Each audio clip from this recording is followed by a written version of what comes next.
सीधे सीधे आ जाइए स्टीफेंस लॉ पे, उसकी कहानी के बिना। कोई बॉडी है, बॉडी का अपना टेम्परेचर थीटा है, ठीक है, वो जो है हीट रेडिएट करेगा, एनर्जी रेडिएट करेगा। कोई भी बॉडी, दुनिया में हर बॉडी एनर्जी रेडिएट करता है, इलेक्ट्रोमैग्नेटिक वेव्स। तुम देखे होगे, हम लोग फोटो देखते थे राजा रामचंद्र का, तो ऐसा है नहीं बना देते सब इस तरह। वो तब मेरी समझ में आया कि स्टीफन को कैसे स्टीफन जरूर फोटो देखा होगा, ये वाली स्टीफन देखा होगा वाली फोटो,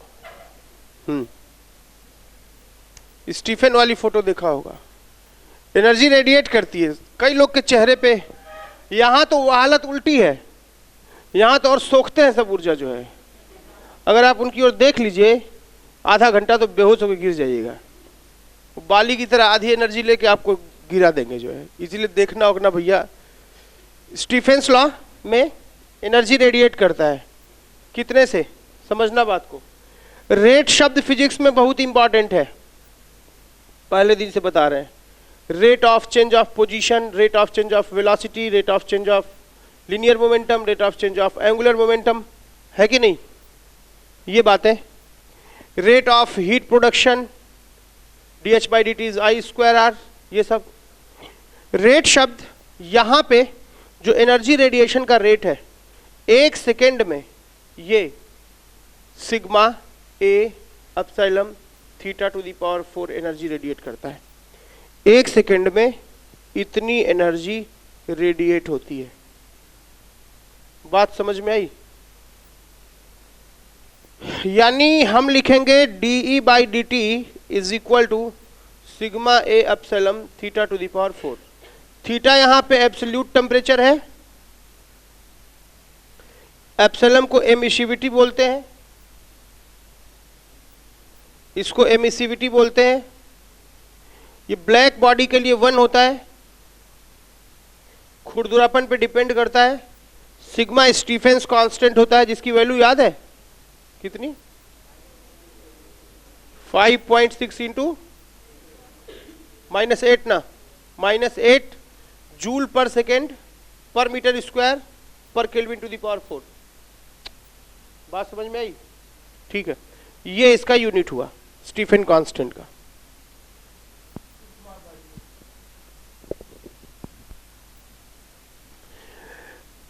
अब तो हालत ये है कि अगर कोई टेम्परेचर, बॉडी का रेडियस r है, इसका रेडियस 2r है, इसका टेम्परेचर 27 केल्विन है, इसका टेम्परेचर 27 डिग्री सेंटीग्रेड है, और इसका टेम्परेचर 127 डिग्री सेंटीग्रेड है।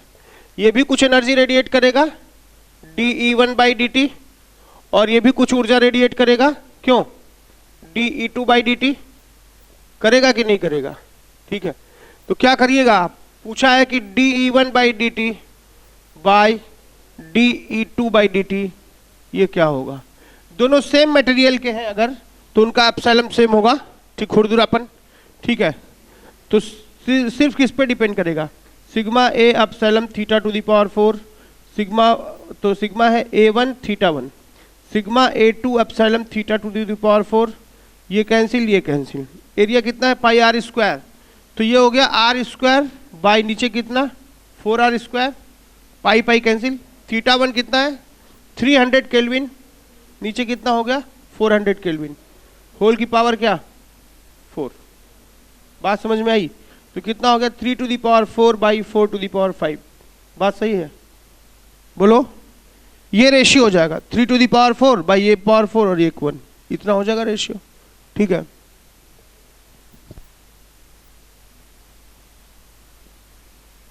देखिए ध्यान सुनना बात को। ठीक है, यहीं से सारे डेरिवेशंस निकलते हैं, स्टीफेंस लॉ से, न्यूटन लॉ ऑफ कूलिंग वगैरह सब, और तुम्हारे एग्जाम में क्वेश्चंस यहीं से आते हैं। ग्राफ भी अभी बता देंगे। एक रूम है, रूम में एक बॉल है, बॉल का मास m है, स्पेसिफिक हीट कैपेसिटी c है, एरिया a है, सरफेस एरिया, टेम्परेचर बॉल का थीटा है, और बाहर इसके एयर मॉलिक्यूल्स हैं, एयर मॉलिक्यूल्स हैं ऐसे। आखिरकार एयर मॉलिक्यूल्स भी तो बॉडी ही है, नहीं है? एयर भी तो बॉडी ही है, छोटा सही है कि नहीं? तो एयर मॉलिक्यूल्स का टेम्परेचर कितना है? थीटा नॉट है और इट इज मेंटेन्ड। बाहर का टेम्परेचर थीटा नॉट पे मेंटेन किया गया है कि नहीं? तो यहां दो घटना घट रही है। बॉडी तो हीट रेडिएट करेगी ही करेगी, नहीं करेगी? करेगी। और साथ में जो एयर मॉलिक्यूल्स है ये भी रेडिएट करेंगे, हर एयर मॉलिक्यूल रेडिएट करेगा, छोटा ही सही, वो भी बॉडी ही है कि नहीं? तो वो भी रेडिएट करेगा। तो हम तो अपने सिस्टम को देखें ना, हमारे सिस्टम से हीट निकल भी रही है और एयर मॉलिक्यूल्स इस पे हीट गिरा भी रहे हैं। क्यों नहीं गिरा रहे हैं? सूरज से कितनी रोशनी निकलती है ये बात उतनी इंपॉर्टेंट नहीं है जितना कि आप सूरज के सामने जितने बड़े आप होंगे उतना ज़्यादा सरफेस एरिया आपका होगा, उतना ज़्यादा आप पे रोशनी गिरेगी, उतना धूप आप ले पाइएगा, है कि नहीं? सूरज से क्या मतलब है? यहाँ तो एरिया इसका जितना होगा उतना एरिया ये हीट ले पाएगा, ठीक ना? तो हीट रिलीज्ड पर सेकेंड, हीट रिलीज्ड पर सेकेंड कितना हो जाएगा बताइए? Sigma A epsilon theta to the power 4। ये रिलीज किया या हीट रेडिएटेड कहना ज़्यादा अच्छा होगा, बात वही है, लेकिन हीट रेडिएटेड पर सेकेंड और हीट रिसीव्ड पर सेकेंड कितना हो जाएगा दोस्त? बोलो। Sigma A epsilon theta not to the power 4, क्योंकि उस पे गिरा, यहां पे थीटा बड़ा है थीटा नॉट से, बॉडी ज्यादा हीट रेडिएट कर दी, उस पे गिरा कम। एटमॉस्फेयर का टेम्परेचर, एयर का टेम्परेचर कितना है सराउंडिंग का? Theta naught. तो आखिरकार एयर मॉलिक्यूल्स भी तो भेजेंगे, एयर मॉलिक्यूल्स भी रेडिएट करेंगे। ये एरिया किसका है? एयर मॉलिक्यूल्स का नहीं है। अगर आप एक एयर मॉलिक्यूल का बोलते तो बोलते सिग्मा ए एप्सिलॉन थीटा की पावर 4, थीटा नॉट की पावर 4 उसका एरिया। लेकिन आप बॉडी पे देख रहे हैं कि जो गिर रहा है ना उसका टेम्परेचर इतना है, गिरने वाले रेडिएशन, जो रेडिएशन गिरा है वो इस टेम्परेचर के बॉडी से गिरा है, लेकिन इस एरिया के बॉडी पे गिरा हुआ है। तो हम ये नहीं कहेंगे, यहाँ पे दोनों एरिया किसकी है? बॉडी की। लेकिन जो रेडिएट कर रहा है वो टेम्परेचर बॉडी का है और जो गिर रहा है वो टेम्परेचर किसका है? सराउंडिंग का है, ठीक है? तो अगर ये दोनों बराबर हैं, जितना हीट लेता है उतना हीट देता है, बॉडी का टेम्परेचर कांस्टेंट है। अगर थीटा नॉट ज्यादा है तो बॉडी हीट होगी, अगर थीटा ज्यादा है तो बॉडी कूल होगी, है कि नहीं? अगर थीटा ज्यादा है तो नेट क्या कर देगा? नेट रेडिएट कर देगा, ठीक है? तो net heat energy radiated, heat energy lost, ये कितना आ जाएगा बोलो? इतना ज्यादा रेडिएट किया, थीटा बड़ा है थीटा नॉट से, sigma A epsilon theta to the power 4 minus theta not to the power 4, net इतनी हीट एनर्जी लॉस हो जाएगी। बात समझ में आई? कितनी देर में? इन 1 सेकेंड, 1 सेकेंड में। इसलिए energy lost in dt second, energy lost in dt second कितना आ जाएगा? सिग्मा ए एप्सिलॉन थीटा की power 4 minus theta not to the power 4 into क्या? dt। और ये जो एनर्जी लॉस हुई है इसी की वजह से इसका टेम्परेचर गिरेगा, सॉरी हाँ, इसका टेम्परेचर डाउन होगा। कितना डाउन होगा? Is equal to M C D theta, है कि नहीं? इसी लॉस एनर्जी से। तो D theta by D T कितना आ गया बताइए? सिग्मा ए एप्सिलॉन थीटा की power 4 minus theta not to the power 4 divided by कितना? M C. This is called rate of cooling. D theta by D T is called rate of cooling, D theta by D T is called rate of cooling, right? अब समझो बात को, यहां पे C is called specific heat capacity, specific heat capacity of material of body, of material of body, ठीक है ना? और यहां M is mass of body, लेकिन MC is called heat capacity of body, MC is called heat capacity of body. मेरी बात समझे?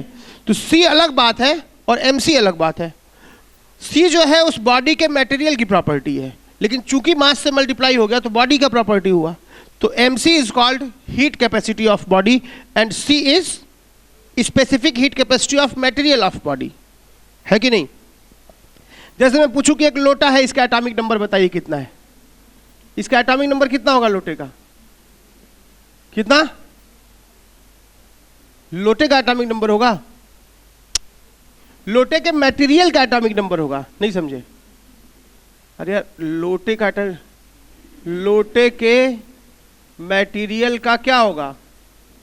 Atomic number होगा कि लोटे का एटॉमिक नंबर होगा? या एक लोग क्या करते थे कि वो बोतल में जो है वो बोले कि ऑक्टेन नंबर, बोतल ले लिए हैं, बोतल में पेट्रोल भर लिए, बोले कि इसका ऑक्टेन नंबर बताओ। नहीं, आप इसका एटॉमिक नंबर बॉडी का नहीं, बॉडी के मटेरियल का, ठीक है? तो यहां पे material of body, sorry heat capacity of body, तुम देख रहे हो रेट ऑफ कूलिंग किस पे डिपेंड कर रहा है? रेट ऑफ कूलिंग डिपेंड कर रहा है भाई प्रोपोर्शनल टू एरिया पे, प्रोपोर्शनल टू टेम्परेचर डिफरेंस के पावर के, प्रोपोर्शनल टू एमिसिविटी पे, प्रोपोर्शनल टू 1 मास के, प्रोपोर्शनल टू 1 मास या mc इकट्ठा कर लो, क्योंकि दो बॉडीज को अगर कंपेयर करोगे तो सिर्फ मास नहीं, अगर c सेम है तो मास के, अगर बाकी सारी चीजें कांस्टेंट रखे हो तब मैं बात कर रहा हूं। Proportional to 1/c, proportional to 1/mc, proportional to, बड़े मजे की बात है, रेडियस की पावर k, और k कितना होगा बताओ?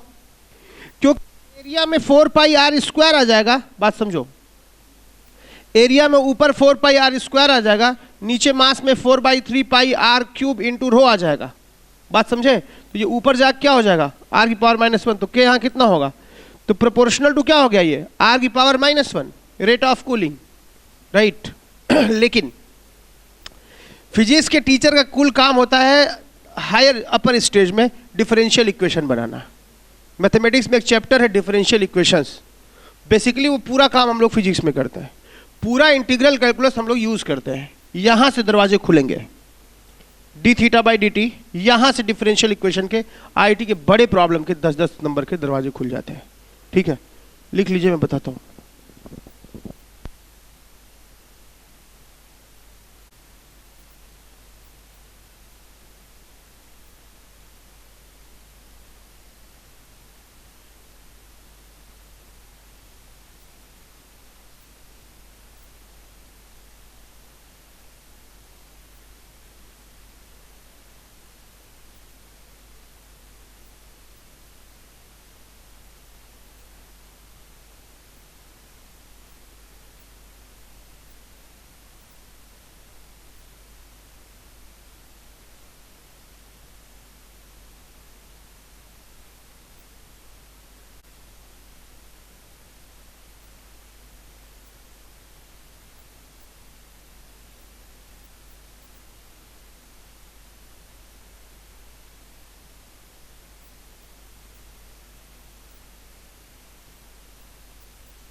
Sigma A epsilon by mc into θ⁴ minus θ0⁴, यही मिला क्या?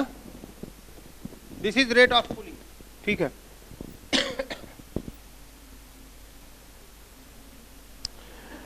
आईआईटी 91 में एक प्रॉब्लम आया 2 नंबर का, ए solid copper of radius r, solid copper एक बॉडी है उसकी रेडियस आर है,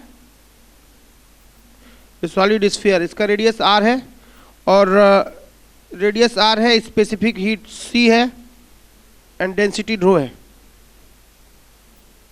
इसका सी क्या दिया है यहाँ पे, स्पेसिफिक हीट बोल रहा है इसमें, सी जो है उसका स्पेसिफिक हीट है। टेम्परेचर इसका 200 केल्विन है, थीटा की वैल्यू 200 केल्विन है। एक ऐसे चैम्बर में रखा जाता है जिसका टेम्परेचर 0 केल्विन है। 0 इसलिए कर दिया ताकि फंक्शन इंटीग्रेट हो सके, इंटीग्रेट होने में मुश्किल हो जाएगी वरना, ठीक है। 0 केल्विन सराउंडिंग का टेम्परेचर है, ठीक है। बॉडी का temperature 200 kelvin. The time required for the sphere to drop 200 kelvin, 200 kelvin से स्फीयर का टेम्परेचर, स्फीयर का 200 है, बॉडी का 0 है, हीट लॉस होगी, नेट हीट लॉस होगी, तो क्या होगा, इसका टेम्परेचर डाउन होगा। तो 200 केल्विन से 100 केल्विन तक आने में टाइम कितना लेगा ये पूछा है, ठीक है। तुम देखो टेम्परेचर डिफरेंस लार्ज है, अगर ये टेम्परेचर डिफरेंस 200 है और ये 0 है, 200 लार्ज चीज है। अगर ये 200, अगर ये मतलब 50 होता और ये 70 होता, 20-25 का अगर फर्क होता है, 30 का, तो हम इसको अप्रॉक्सीमेट करके छोटा सा इक्वेशन बना लेते हैं। लेकिन ये फर्क बड़ा है, इसमें यही लगाएंगे, ठीक है। दो बातें होती हैं यहां से, देखो ध्यान से, यहां से दो बातें निकलती हैं। अगर theta body difference theta surrounding ये अगर लार्ज है, तब तो आप एज इट इज लगाइए, D theta by D T is equal to sigma A epsilon by into theta की पावर 4 माइनस थीटा नॉट की पावर 4। यहां पे हीट कैपेसिटी को ही सी बोल दिया है यहां पे, तो ध्यान से रखिएगा। हीट कैपेसिटी बोला है कि स्पेसिफिक हीट बोला है? नहीं, तब स्पेसिफिक हीट नहीं, तब तो स्पेस उसको एमसी नहीं है, ये C is C, it is not MC. अगर theta body difference surrounding is not large, अगर ये लार्ज नहीं है, तब क्या करेंगे हम लोग, approximation theta by theta D T is equal to sigma A epsilon by M C into कितना, थीटा नॉट की पावर 4, थीटा की पावर 4 आप कॉमन ले लीजिए यहां से, ठीक है, राइट। यहां से आप थीटा नॉट की पावर 4 कॉमन ले लीजिए, क्या बचेगा बताइए, थीटा की पावर 4 बाई थीटा नॉट की पावर 4 माइनस 1।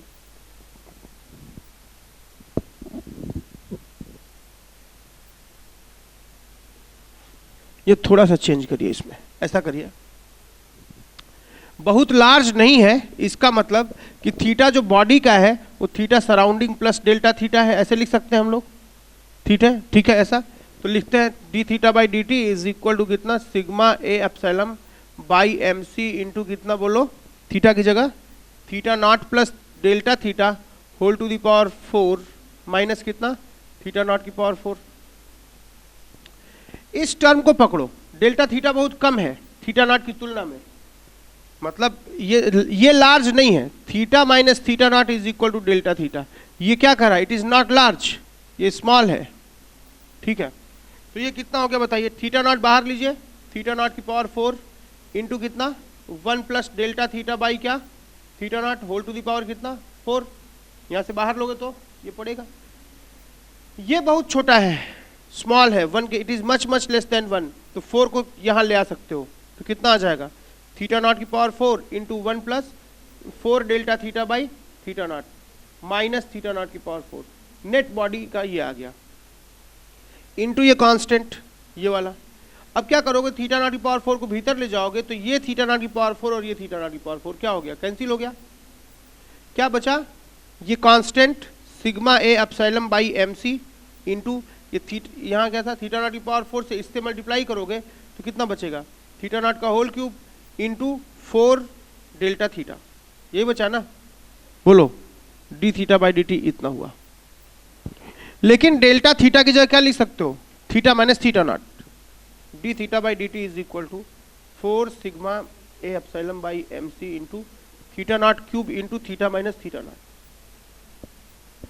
ये चीज कांस्टेंट है, ये कांस्टेंट है, ख्याल रहे। लेकिन इस कांस्टेंट का बड़ा कीमत है इसका, इसको समझिएगा। उस कांस्टेंट की वैल्यू आती है 4 sigma A epsilon theta nought cube divided by mc। ख्याल रहे, it is proportional to area, it is proportional to 1 by mc, ठीक है, and it is proportional to surrounding temperature, it is proportional to epsilon. तो आप लिखिएगा D theta by D T is equal to कितना बोलो, lambda theta minus theta nought. Lambda is a constant, ख्याल रखिए, समय बढ़ रहा है टेम्परेचर घट रहा है, समय बढ़ रहा है टेम्परेचर घट रहा है, बॉडी का टेम्परेचर क्या हो रहा है समय के साथ, घट रहा है। इसलिए डी टी पॉजिटिव है तो डी थीटा नेगेटिव है, तो D theta by D T अपने आप में क्या आना चाहिए, नेगेटिव आना चाहिए। ये क्वांटिटी तो नेगेटिव है, लेकिन थीटा बड़ा है, थीटा नॉट से पॉजिटिव है, सही करने के लिए अपनी ओर से माइनस लगा लीजिए, ठीक है।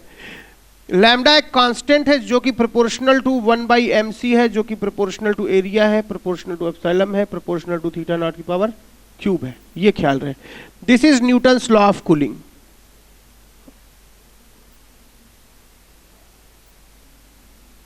ये कब लगाते हैं बोलो, जब theta body difference theta surrounding is not large, large ना हो तब लगाते हैं, ठीक है, न्यूटन्स लॉ ऑफ कूलिंग।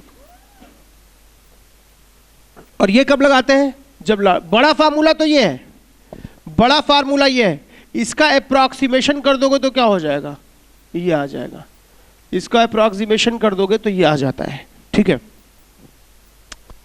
मतलब क्या हुआ, ये बात समझ में आई। तब तुम देखो यहां डिफरेंस लार्ज है कि कम है, लार्ज है, तो क्या हम यहां डिफरेंस जब लार्ज है 200 बॉडी का टेम्परेचर और सराउंडिंग का टेम्परेचर, डिफरेंस लार्ज है, तो न्यूटन्स लॉ ऑफ कूलिंग से करेंगे कि स्टीफन से करेंगे, स्टीफन से। क्या करेंगे हम लोग, D theta by D T is equal to sigma, तो सिग्मा है, एरिया हो गया 4 पाई आर स्क्वायर, एप्सिलॉन तो दिया होगा, ब्लैक बॉडी दिया होगा, 1 ले लोगे, बाई मास कितना हो गया 4/3 पाई आर क्यूब इंटू डेंसिटी दे रखी है, डेंसिटी इंटू कितना थीटा की पावर 4 माइनस 0 की पावर 4, ये इतने पे मेंटेन्ड है, ये तो गया काम से 0 की पावर 4। ख्याल रहे दोनों एब्सोल्यूट टेम्परेचर है, केल्विन में लिखने चाहिए, ठीक है। तो ये कितना आ गया 3 sigma 4 pi R square, 3 sigma by R rho theta की पावर 4 इज इक्वल टू कितना D theta by D T. तो डी थीटा बाई थीटा की power 4 is equal to 3 sigma by R rho D T. Integrate कर लो, time 0 था, temperature 200 kelvin था, और time कितना आ गया टी हो गया, तो टेम्परेचर 100 केल्विन हो गया। ये बोल रहा है ना 200 से 100 जाने में कितना लेगा। इंटीग्रेशन तुमको दुनिया भर का आता है, देखो कैसे करोगे इसका इंटीग्रेशन। थीटा की पावर -4 है ना ऊपर जाके, थीटा की पावर -4 इंटीग्रेशन थीटा की power -4 D theta is equal to 3 sigma T by R rho. ये कितना हो जाएगा बोलो, थीटा की पावर -3 बाई -3 हो जाएगा इंटीग्रेशन, और कहाँ से कहाँ तक 200 से 100 तक is equal to 3 sigma T by R rho. ये कितना हो जाएगा -1/3, 1/3 इंटू कितना, ये 1/100, तो 100 क्यूब तो पहले बाहर ले लो 10 की पावर 6, क्यों जब क्यूब करोगे तो 10 की पावर 6 बाहर ले लिए, 1/1 माइनस 1/8 कितना हो गया 7/8 is equal to 3 sigma T by R rho. तो मुझे लगता है समय कितना आ जाएगा यहाँ पे, समय आ जाएगा R rho 7 R rho divided by 24, 72 into 10 to the power 6 sigma T, नहीं सिग्मा नहीं आ जाएगा, टाइम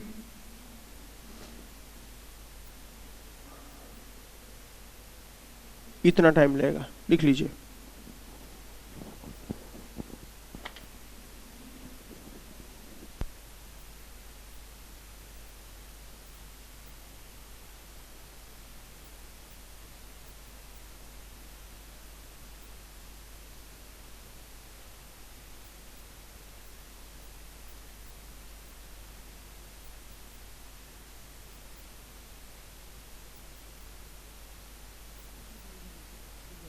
देख लीजिए क्या था हमारा, t इज इक्वल टू कितना है बोलना जरा, T is equal to 7r rho divided by 72 6 into sigma कितना होता है -5 -8, ये हो गया। तो ये आ जाएगा, ये 10 की पावर -2 हो गया, ये समझे ऊपर जाके हो गया 700 r rho divided by 72 into 5.6, ये आ जाएगा 1.71 r रो सी। सी कहाँ गया यार, सी कहाँ गायब हो गया है?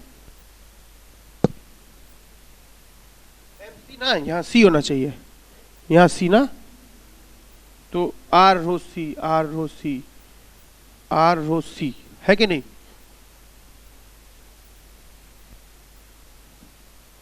ये आ गया 1.71 आर रो सी। देखते हैं करेक्शन आंसर कितना है, 1.17 या 1.71 60, हाँ 1.71 आर रो सी, ये आएगा आंसर। टफ था क्या? केवल क्या लगाना था, Newton sorry Stephen's law cooling का।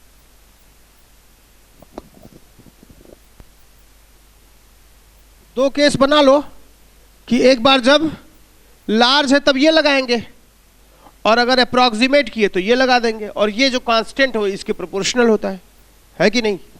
लिख लीजिए।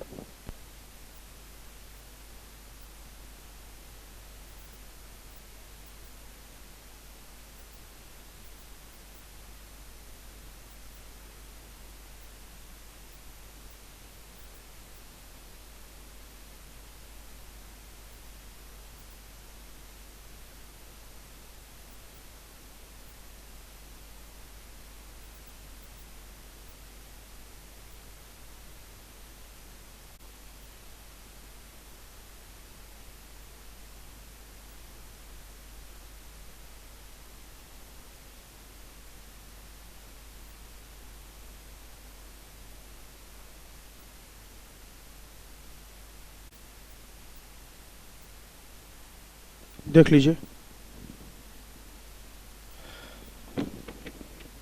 क्वेश्चन है IIT 95 का। Two metallic spheres S1 and S2 are made of same material and got identical surface finish. दो मेटालिक स्फीयर्स हैं S1 and S2, same material के हैं, सेम मटेरियल के हैं, इनका सरफेस फिनिश सेम है, यानी शाइनिंग जो है वो जो सरफेस फिनिश है वो सेम है, यानी दोनों का खुरदुरापन एमिशिविटी सेम होगी। एप्सिलॉन क्या हो गया, सबका सेम हो गया, दोनों का सेम मटेरियल है, और सेम मटेरियल होने से एप्सिलॉन नहीं सेम होता। हो सकता है सेम मटेरियल एक को आप ज़्यादा खुरदुरा कर दिए, उसका ज़्यादा होगा एमिशिविटी, ठीक है।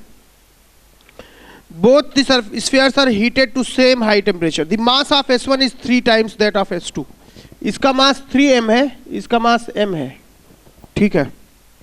दोनों सेम मटेरियल के हैं, खुरदुरापन सेम है। Both spheres are heated to the same high temperature. दोनों का टेम्परेचर थीटा रख दिया गया। And placed in the same room having lower temperature but are thermally insulated. इसको अलग रूम में रख दिया गया। थीटा नॉट इसका है, थीटा इसका है, इसका भी थीटा है, इसका बाहर का थीटा नॉट है, दोनों को दो अलग रूम में रख दिया गया। तो पूछा है rate of cooling, rate of cooling D theta by D T होती है ना rate of cooling. Rate of heat generation नहीं पूछ रहा आपसे, रेट ऑफ हीट रेडिएशन नहीं पूछ रहा है। किस रेशियो से, अगर आपसे पूछता कि रेशियो ऑफ क्या हीट रेडिएशन पर सेकेंड, हर सेकेंड पे क्या होगा रेडिएशन पर सेकेंड, तो क्या आपका जवाब होगा D by D T is equal to कितना, डी बाई डी टी 1 वाले का by D by D T 2 वाले का इज इक्वल टू कितना, सिग्मा ए एप्सिलॉन थीटा की power 4 by sigma A epsilon theta की पावर 4। दोनों का थीटा सेम था कि नहीं, सेम था। सिग्मा तो कांस्टेंट है, दोनों की एमिसिविटी सेम है। एरिया दोनों की सेम है कि नहीं है, सेम है, नहीं है। मटेरियल सेम है, मटेरियल सेम है, एक का मास 3m है, एक का m है, ठीक है। और यार पता नहीं है सॉलिड है कि हॉलो है, कुछ दे नहीं रहा है, तो यहाँ पे एरिया के बारे में तो मुझे कोई इंफॉर्मेशन नहीं मिल रही है। सॉलिड स्फीयर्स कहता, चलिए यहां पे किसके प्रोपोर्शनल आ जाएगा, A1/A2 के, rate of heat, ratio of heat radiation. और रेट ऑफ कूलिंग पूछता, ratio of rate of cooling पूछता तो क्या करते आप, D theta by D T पहले वाले का by D theta by D T क्या चीज, दूसरे वाले का। ये कितना होता है रेट ऑफ कूलिंग, अभी देखे थे कितना, थीटा लैम्डा इंटू कितना, या तुम बड़ा वाला फॉर्मूला ही लगा लो, कितना आया था वो, सिग्मा ए एप्सिलॉन बाई क्या, एम सी इंटू थीटा की पावर 4 माइनस थीटा नॉट की power 4 by sigma A epsilon M C by कितना, थीटा की पावर 4 माइनस थीटा नॉट की पावर 4। दोनों का ये तो सेम हो गया है, सिग्मा और एप्सिलॉन सेम हो गया है, सी सेम हो गया, सेम मटेरियल के हैं, मास में सिग्मा भी सेम है, मास में फर्क है और एरिया में फर्क है ना। एरिया के बारे में कोई इंफॉर्मेशन दिया नहीं है और ये भी नहीं कह रहा है कि सॉलिड है, तो मुझे मानना पड़ेगा कि ये सॉलिड है, ठीक ना। सॉलिड मान के अगर करिए तो पहले वाले का 3m is equal to 4/3 pi r1 cube into क्या चीज, रो, पहले वाले का मास इतना आ गया। दूसरे वाले का m is equal to 4/3 pi r2 cube into क्या, रो, यही ना। तो 3 इज इक्वल टू r1/r2 का पावर क्या, क्यूब, इतना आ गया। r1/r2 आ गया 3 टू द पावर 1/3 और एरिया बाई A2 क्या होगा, 4 पाई r स्क्वायर, इसका स्क्वायर करना पड़ेगा, 3 टू द पावर क्या, 2/3, 3 टू द पावर 2/3। अगर हम सॉलिड मानते हैं तब ये आएगा, इसका आंसर आ जाएगा 3 की पावर 2/3। इसका क्या आ जाएगा देखो, A1/A2, A1/A2 है ना, प्रोपोर्शनल है उसके, और इंटू M2/M1, क्यों दोस्त, यही ना, बोलो। A1/A2 कितना आ गया था हमारा, 3 की पावर 2/3, लेकिन M2/M1 कितना है, 1/3। M1 क्या है, M2 का 3 गुना है, तो कितना आ गया ये, 1/3 की पावर 1/3। चाहता था और यही आंसर है, मतलब सॉलिड स्फीयर्स देना चाहिए था, दिया नहीं उसमें, ठीक है। ये बात समझ में आई, ठीक है।